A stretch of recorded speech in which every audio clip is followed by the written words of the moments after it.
வாழ்க தமிழ் வாழ்க பாரதம் தமிழ் பிட்காயின் சேனலுக்கு உங்களை திரும்ப வெல்கம் பண்ணுறேன். பிட்காயினோட ப்ரைஸ் ஆக்ஷனை பார்த்துட்டு எல்லாருமே இப்போ வந்து பிட்காயின் கிரிப்டோ பற்றி நிறைய பேர் வந்து பார்த்துட்டு இருக்காங்க. ஸோ நியூஸ்லாம் கூட பார்த்தீங்கன்னா வந்து இப்போ கவர் பண்ணுறாங்க பிட்காயின்னா என்ன, கிரிப்டோனா என்னன்னு சொல்லிட்டு. பாசிட்டிவ் நியூஸ், நெகட்டிவ் நியூஸ் ரெண்டுமே வருது. பட் மெயினாக வர கிரிட்டிசிசம் என்னன்னு பார்த்தீங்கன்னா வந்து பிட்காயின் வந்து ஒரு ஸ்கேம். பிட்காயின் இஸ் ஸ்கேம், அதை வாங்காதீங்க, அது வந்து ஒரு ஸ்கேம் பண்ணுறதுக்கு தான் வந்து பண்ணுறாங்க, இல்லீகல் ஆக்டிவிட்டிஸ்க்கு பண்ணுறாங்கன்னு சொல்லிட்டு நிறைய நெகட்டிவ் நியூஸ் வருது. ஸோ இந்த வீடியோவில் என்ன நினச்சேன்னா வந்து I want to explain all the background about bitcoin and எதனால் வந்து அந்த ஸ்கேம் இல்லை அப்படின்றதும். இந்த வீடியோ கொஞ்சம் ஓப்பன் மைண்டடாக பாருங்கள். இது பிட்காயின் பற்றி நீங்கள் நம்பலாம் கூட பரவாயில்ல, but try to understand what is bitcoin. அதுக்கப்புறம் வந்து நீங்கள் அது ஸ்கேமா இல்லையான்னு நீங்களே டிசைட் பண்ணிக்கோங்க. ஸோ பிட்காயினோட பேக்ரவுண்ட் நம்ம ஃபஸ்ட்டு பார்க்கலாம். பிட்காயின் எப்படி உருவாச்சுன்னு பார்த்தீங்கன்னா வந்து 2008 ஃபைனான்ஷியல் கிரைசிஸ் வந்து நம்ம எல்லாருமே பார்த்துருப்போம். ஸோ அந்த ஃபைனான்ஷியல் கிரைசிஸ் வந்தப்போ பார்த்தீங்கன்னா ஸ்டாக் மார்க்கெட், ஹவுசிங் மார்க்கெட் எல்லாமே யூஎஸ்ஏல பயங்கரமாக படுத்துருச்சு. வேர்ல்டு வைடு கூட பார்த்தீங்கன்னா வந்து நிறைய பேர் லாஸ் பண்ணாங்க. ஸோ யூஎஸ் மார்க்கெட் அஃபெக்ட் ஆகும்போது எல்லா மார்க்கெட்ஸுமே வந்து பயங்கரமாக அஃபெக்ட் ஆச்சு. ஸோ அந்த டைமில் தான் பார்த்தீங்கன்னா சத்தோஷி நாகமோட்டோ அப்படின்ற ஒரு புனைப்பெயரில் அவர் ஒரு பர்சனா இல்லை கம்பெனியா இல்லை ஒரு குரூப் ஆஃப் பர்சனாக நமக்கு தெரியாது. பட் சத்தோஷி நாகமோட்டோன்ற பேரில் பார்த்தீங்கன்னா வந்து ஒரு ஒயிட் பேப்பர் ரிலீஸ் பண்ணாங்க. அந்த ஒயிட் பேப்பரில் வந்து ஸ்டெப் பை ஸ்டெப் எப்படி வந்து எலக்ட்ரானிக் கேஷ் சிஸ்டம் நம்ம வந்து உருவாக்க முடியும்னு சொல்லிட்டு அவங்க வந்து ரிலீஸ் பண்ணியிருந்தாங்க. அதில் மெயினாக என்னென்னு பார்த்தீங்கன்னா அதில் என்ன சால்வ் பண்ணுறாங்கன்னா டபுள் ஸ்பெண்டிங் அப்படின்னு சால்வ் பண்ணுறாங்க. ஃபார் எக்ஸாம்பிள் நீங்கள் இப்போ நம்ம எல்லாருமே நம்மளோட பரிவர்த்தனை எப்படி பண்ணுறோம்னா பேங்க் மூலமாக தான் பண்ணுறோம். பேங்க்ன்ற ஒரு இன்டர்மீடியட் இல்லைனா நம்மளால் வந்து டே டு டே ட்ரான்சாக்ஷன்ஸ் பண்ணவே முடியாது. ஸோ நீங்கள் நம்மளாம் கூட பார்த்தீங்கன்னா ஜிபே இல்லைனா வந்து ஆன்லைன் மணி ட்ரான்ஸ்ஃபர் அதெல்லாம் பண்ணுவோம். ஸோ பேங்க்கில் வந்து நம்ம வந்து என்இஎஃப்டி, ஆர்டிஜிஎஸ் அந்த மாதிரி வந்து மணி ட்ரான்ஸ்ஃபர் பண்ணுவோம். நீங்கள் அதெல்லாம் பண்ணும்போது பார்த்தீங்கன்னா வந்து உங்களுக்கு நீங்கள் சப்போஸ் உங்கள் ஃப்ரெண்டுக்கு வந்து ஒரு 500 rupees நீங்கள் அமிச்சிங்கன்னா உங்களுக்கு வந்து அந்த 500 rupees வந்து ப்ராசஸ் ஆகிறதுக்கு வந்து கொஞ்சம் டைம் எடுக்கும். நீங்கள் வந்து என்இஎஃப்டியில் அமிச்சா ஏன்னா பார்த்தீங்கன்னா வந்து பேட்சில் தான் அதை ஓட்டுவாங்க. ஸோ உங்கள் பேங்க்லேருந்து ஒரு 500 rupees வெளியே எடுத்துகிட்டு உங்கள் ஃப்ரெண்டோட பேங்க்கில் வந்து அந்த 500 rupees உள்ளே போடுவாங்க. ஸோ இதுக்கு பார்த்தீங்கன்னா சில டைம் எடுக்கும். ஏன்னா வந்து பார்த்தீங்கன்னா வந்து எல்லாமே பல்காக தான் வந்து இந்த ட்ரான்சாக்ஷன்ஸ் நடக்கும். ஸோ இதில் டபுள் ஸ்பெண்டிங் அப்படின்னு ஒரு ப்ராப்ளம் இருக்குது. ஃபார் எக்ஸாம்பிள் வந்து உங்களோட அக்கௌண்ட்லேருந்து 500 rupees எடுத்துட்டாங்க, பட் உங்கள் ஃப்ரெண்டோட அக்கௌண்ட்டில் இன்னும் 500 வந்து சேரலைன்னா அது வந்து அந்த மணி வந்து இன்னும் கூட இட்ஸ் மிஸ்ஸிங் இந்த சிஸ்டம் இல்லையா.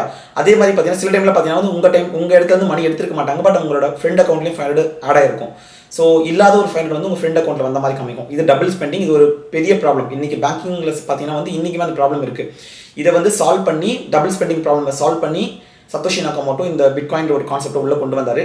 இதில் முக்கியமான இன்னொரு விஷயம் என்ன கொண்டு வந்தாங்கன்னா வந்து யாருமே வந்து இந்த டிரான்சாக்ஷனை வந்து அழிக்க முடியாது. நீங்கள் வந்து ஒரு பிட்காயின் சப்போஸ் நான் இன்றைக்கி வாங்குறேன்னா பர்சன் ஏக்கிட்டு நான் வந்து வாங்கினேன் அப்படின்னு சொல்லிட்டு ஒரு ரெக்கார்டு வந்து உள்ளே விழுந்துடும்.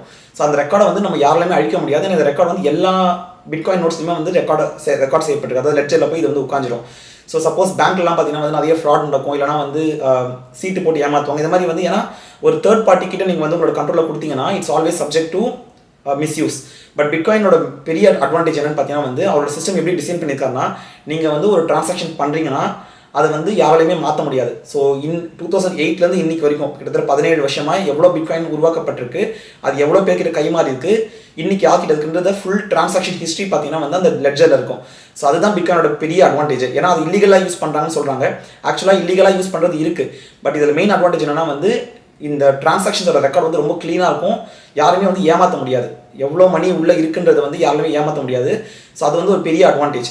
ஸோ பேங்கிங் சிஸ்டமில் நிறைய ப்ராப்ளம்ஸ் இருக்குது. அதெல்லாம் வந்து சால்வ் பண்ணுறதுக்காக தான் வந்து பார்த்தீங்கன்னா வந்து சத்தோஷி நாகமோட்டோ பிட்காயின்ற இந்த கான்செப்டை உருவாக்குனாரு. இது வந்து கிரிப்டோ கரன்சி. இது எப்படி கொண்டு வராங்கன்னா பிளாக் செயின் அப்படின்ற ஒரு டெக்னாலஜி மூலமாக அவர் உருவாக்குறாரு. இன்னொரு முக்கியமான விஷயம் என்னன்னு பார்த்தீங்கன்னா வந்து பேங்க்கில் வந்து நம்ம மணி எடுத்தாலுமே அந்த பேங்க்குக்கு மணி எப்படி வருதுன்னா கவர்மெண்ட்ஸ் வந்து பிரிண்ட் பண்ணுறாங்க. இப்போ இந்தியாவில் பார்த்தீங்கன்னா வந்து ரிசர்வ் பேங்க் ஆஃப் இந்தியா, யூஎஸ்ல பார்த்தீங்கன்னா ஃபெடரல் ரிசர்வ். ஸோ இவங்க கிட்ட தான் கண்ட்ரோல் இருக்குது எவ்வளோ மணி பிரிண்ட் பண்ணலாம், எவ்வளோ மணி நம்ம வந்து பிரிண்ட் பண்ண ஸ்லோ டவுன் பண்ணலாம்னு சொல்லிட்டு. இதெல்லாமே தேர்ட் பர்சன் இருக்கிறதுனால அவங்க ஈஸியாக வந்து அதை கண்ட்ரோல் பண்ணுறாங்க. அதை வந்து அவங்க நினச்சா இன்க்ரீஸும் பண்ண முடியும், டிக்ரீஸும் பண்ண முடியும்.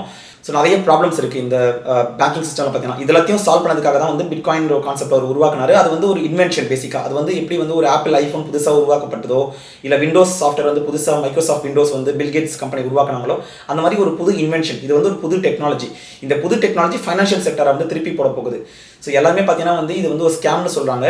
கண்டிப்பாக இது ஸ்கேம் இல்லை. ஏன்னு பார்த்தீங்கன்னா வந்து பிட்காயின் வந்து வெளியே வந்து நியூஸ் மீடியாவில் பார்த்தீங்கன்னா வந்து கண்டிப்பாக ஸ்கேம் சொல்லி தான் உங்களுக்கு எல்லா நியூஸ்லேயும் வந்து இன்ஃபர்மேஷன் வரும். முக்கால்வாசி நியூஸ் மீடியாவில் பார்த்தீங்கன்னா வந்து ஏன் அப்படி வருதுன்னா சப்போஸ் பிட்காயின் வந்து நாளைக்கு சக்சீட் ஆகிடுச்சுன்னா இன்றைக்கி ட்ரெடிஷனல் ஃபைனான்ஸ் சிஸ்டமில் இருக்கிற எல்லாருக்குமே வந்து பயங்கர அடியாகும். யாருன்னா ட்ரெடிஷனல் ஃபைனான்ஸ் பார்த்தீங்கன்னா வந்து ஸ்டாக் மார்க்கெட் இன்வெஸ்ட் பண்ணுறவங்க, ரியல் எஸ்டேட் இன்வெஸ்ட் பண்ணுறவங்க, இவங்க தான் முக்கால்வாசி. ஏன்னா இது வந்து ஒரு மாஃபியா மாதிரி. இந்த சிஸ்டமை வந்து கம்ப்ளீட்டாக வந்து ரிச்சுக்கு வந்து ஃபேவர் பண்ணுற மாதிரி தான் அந்த சிஸ்டம் இருக்குது. இதை யாரும் வெளியே ஒத்துக்க மாட்டாங்க. என்னென்னு பார்த்தீங்கன்னா வந்து இது ஒரு ஃபேர் சொசைட்டி, யார் வேணா வாங்கலாம், யார் வேணா விற்கலாம் அப்படின்ற மாதிரி சூப்பர்ஃபிஷியலாக சொல்லுவாங்க. பட் ஆக்சுவலாக பார்த்தீங்கன்னா வந்து இந்த வெல்த் எல்லாமே பார்த்தீங்கன்னா வந்து it's all concentrated wealthy players யாரெல்லாம் வந்து மேலே இருக்காங்களோ அவங்களுக்கு மட்டும்தான் வந்து இந்த சிஸ்டம் வந்து பெனிஃபிஷியலாக இருக்குது. கீழே இருந்து ஒருத்தர் மேலே போகணும்னா அதுக்கு நிறைய தடைகளை கடந்து போகிற மாதிரி தான் இருக்குது. ஸோ இந்த சிஸ்டம் வந்து கம்ப்ளீட்டாக ஓவர்ஹால் பண்ணுற மாதிரி தான் பிட்காயின் உருவாக்கியிருக்காரு. ரெண்டு விஷயம் நான் உங்களுக்கு ஷேர் பண்ணுறேன். ஒன்று பார்த்தீங்கன்னா வந்து முக்கவாசி என்ன சொல்லுவாங்க, ஸ்கேம் சொல்கிறாங்க.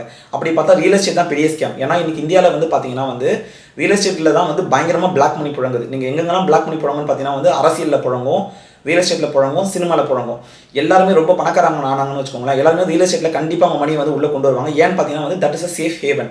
சேஃப் ஹேவன்றது இல்லாமல் அதில் வந்து அவங்க பிளாக் மணி வந்து நிறைய மணி லாண்ட்ரிங் பண்ண முடியும். ஸோ ரியல் எஸ்டேட்டில் நிறைய இல்லீகல் ஆக்டிவிட்டிஸ் நடக்குது. அதை யாருமே ஒத்துக்க மாட்டாங்க. அப்படியே ஒத்துக்கிட்டாலும் வந்து அது ஒன்றும் பெரிய விஷயம் இல்லை அப்படின்ற மாதிரி சொல்லுவாங்க. பட் பிட்காயின் பார்த்தீங்கன்னா வந்து இல்லீகல் ஆக்டிவிட்டிஸ் அப்படின்னு சொல்லுவாங்க. இன்னொரு விஷயம் என்னன்னு சொல்லுவாங்கன்னா வந்து கிரிமினல்ஸ் இல்லைனா வந்து ஹேக்கர்ஸ், ட்ரக் டீலர்ஸ்லாம் வந்து இந்த பிட்காயின் யூஸ் பண்ணுறதா சொல்லுவாங்க. அது உண்மை தான்.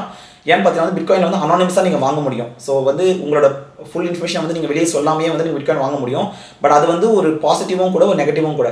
பாசிட்டிவ் ஏன்னா வந்து நீங்கள் எவ்வளோ காசு வச்சுருக்கீங்கன்னு மற்றவங்களுக்கு தெரிஞ்சுக்கணும்னு அவசியம் இல்லை. நீங்கள் மட்டும் தெரிஞ்சால் போதும். நெகட்டிவ் என்னன்னா வந்து சப்போஸ் இந்த மாதிரி இல்லீகலாக பண்ணுறாங்க இல்லையா, இந்த மாதிரி ஃப்ராட்ஸ்டர்ஸ் பண்ணுறாங்க, எல்லாம் வந்து ஹேக்கர்ஸ்லாம் யூஸ் பண்ணுறாங்க, ட்ரக் டீலர்ஸ் யூஸ் பண்ணுறாங்க. ஸோ அது நெகட்டிவ் தான். ஸோ இந்த மாதிரி எந்த ஒரு அசட் கிளாஸ் எடுத்தாலுமே அது வந்து பாசிட்டிவ் நெகட்டிவ் எல்லாமே இருக்கும். ஆனால் பிட்காயின் வந்து எல்லாருமே வந்து நெகட்டிவாக மட்டும்தான் பேசுவாங்க, பாசிட்டிவ் பேசவே மாட்டாங்க. ஸோ இந்த வீடியோ நான் என்ன உங்களுக்கு ஷேர் பண்ண நினச்சேன்னா வந்து பிட்காயின் எல்லாருமே ஸ்கேம்னு சொன்னாலுமே நீங்கள் கொஸ்டின் பண்ண ட்ரை பண்ணுங்கள். முக்கியமாக நியூஸ் மீடியாவில் சொல்லதை நீங்கள் வந்து நம்பவே நம்பாதீங்க. ஏன்னா நியூஸ் மீடியாவில் வந்து they will only tell the news which favors the rich and wealthy. அதுதான் உண்மை. ஆக்சுவலாக பார்த்தீங்கன்னா வந்து யார் வந்து பவரில் இருக்காங்களோ, யார் வந்து நிறைய மணியை கண்ட்ரோல் பண்ணுறாங்களோ அவங்க தான் வந்து நிறைய விஷயங்கள் வந்து நெரேட்டிவ் செட் பண்ண முடியும். ஸோ அதனால தான் பார்த்தீங்கன்னா வந்து பிட்காயினுக்கு வந்து இந்தியாவில் வந்து இன்னி கூட நிறைய பேருக்கு வந்து அந்த கிளாரிட்டி இல்லை. ஜஸ்ட் வந்து கிரிப்டோ கரன்சிஸ் அப்படின்னு இருக்கிறது தெரியும், பிட்காயின் இருக்கிறது தெரியும், 4 வருஷத்துக்கு ஒரு ப்ரைஸ் ஏறுன்றது நமக்கு நிறைய பேருக்கு தெரியும். பட் ஆனால் வந்து உண்மையிலேயே அந்த பிட்காயின் எப்படி வேலை செய்யுது, அதை நான் வாங்கலாமா வாங்கக்கூடாதா, ட்ரேடிங் பண்ணுமா பண்ணக்கூடாதா, இன்வெஸ்டிங் பண்ணுமா பண்ணலாமா பண்ணக்கூடாதா, இந்த மாதிரி நிறைய கிளாரிட்டி மக்களுக்கு இல்லை. ஸோ இப்போ வந்து பிட்காயினோட ப்ரைஸ் 1 கோடியை தாண்டி போயிருக்கிறதுனால நிறைய பேர் பிட்காயின் பற்றி பார்ப்பாங்கிறதுனால இந்த இன்ஃபர்மேஷன் இப்போ உங்களுக்கு ஷேர் பண்ணுறேன். நீங்கள் பிட்காயின் வாங்க வேணாம், பிட்காயின் ட்ரேட் பண்ண வேணாம், பட் பிட்காயின் வந்து என்னன்னு தெரிஞ்சுக்க ட்ரை பண்ணுங்கள். ஏன்னா இன்றைக்கி இருக்கிற சொசைட்டியில் பார்த்தீங்கன்னா எல்லாமே உங்களுக்கு ஃபிங்கர் டிப்ஸில் கிடைக்கும். நான் சொல்லியோ இல்லை நியூஸ் மீடியாவில் சொல்லி தான் அவசியம் இல்லை, நீங்களே போய் ரிசர்ச் பண்ணி பார்க்க முடியும். ஸோ இந்த பேங்கிங் சிஸ்டம் எப்படி ஒர்க் ஆகுது, பிட்காயினா என்ன அப்படின்றத கொஞ்சம் ரிசர்ச் பண்ண ட்ரை பண்ணுங்கள். யூடியூப்ல தான் பார்க்கணும் அவசியம் இல்லை, நீங்கள் வந்து நிறைய ரிசர்ச் ஆப்ஷன்ஸ் இருக்குது இன்றைக்கி. ஸோ பிட்காயினா என்னன்னு தெரிஞ்சுக்க ட்ரை பண்ணுங்கள். Bitcoin is not a scam. So இந்த இன்ஃபர்மேஷன் தான் உங்களுக்கு ஷேர் பண்ண நினச்சேன். இந்த வீடியோ பிடிச்சிருந்தாலும் லைக் பண்ணுங்கள், உங்கள் ஃப்ரெண்ட்ஸ்க்கு ஷேர் பண்ணுங்கள், தமிழ் பிட்காயின் சேனலுக்கு சப்ஸ்கிரைப் பண்ணுங்கள். நம்ம இன்னொரு வீடியோ மீட் பண்ணலாம். தேங்க்யூ.